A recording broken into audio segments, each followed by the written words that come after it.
Кудайдын чакырыгы 15 октябрь.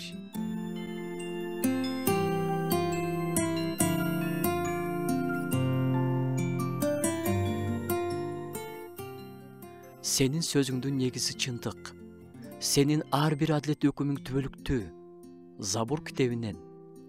Ар кимдин өзүнүн чындыгы бар деген сөздү уктуңуз беле. Өзгөчө акыркы убакта мындай ураан астында жашоо мода болуп баратат.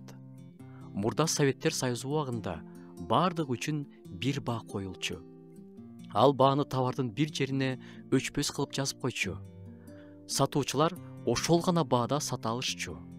Мамлекет тарабынан атайын коюлган кызматтар бааларды, товардын сапатын үзгүлтүксүз текшерип турушчу. Азыр болсо, жанагы башында айтып кеткендей, ар бири өзүнүн чындыгы менен жашашат. Ар бири каалагандай баа коет. Каалагандай сырьеолорду колдонот. Тамак-аш продукциясын чыгарыш үчүн колдонсо да, ойлонбостон колдоно берет.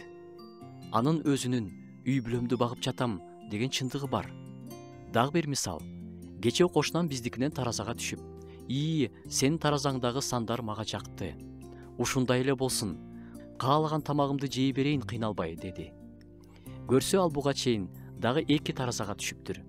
Ал таразалар болсо чоң сандарды көрсөтүптүр. Ошондуктан менин бир аз так көрсөтпөгөн таразамдын көрсөткүчтөрү жагып калып, ал ушул чындыкка ишенем деп тандады.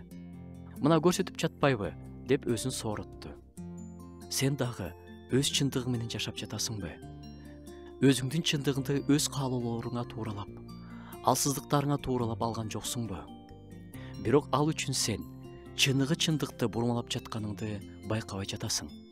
Ал чындык бар, албетте бар, болгону гана табыш керек. Башкача айтканда, так көрсөткөн таразаны таап, чындыктын көзүн тике караш керек.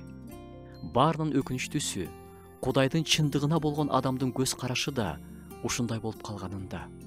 Анын чындыгын өзүбүздүн булганган абийирибизге жараша бурмалап, өзүбүзгө жаккан нерселерди кабыл алып, жакпагандарын жаап коебуз. Бирок чындык андан азайып кетпейт, өзгөрүп кетпейт. Кудайдын бир чындыгы бар. Ал кебелбей тура берет. Ал эч нерседен көз каранды эмес. Кудайдын сөзү чындык.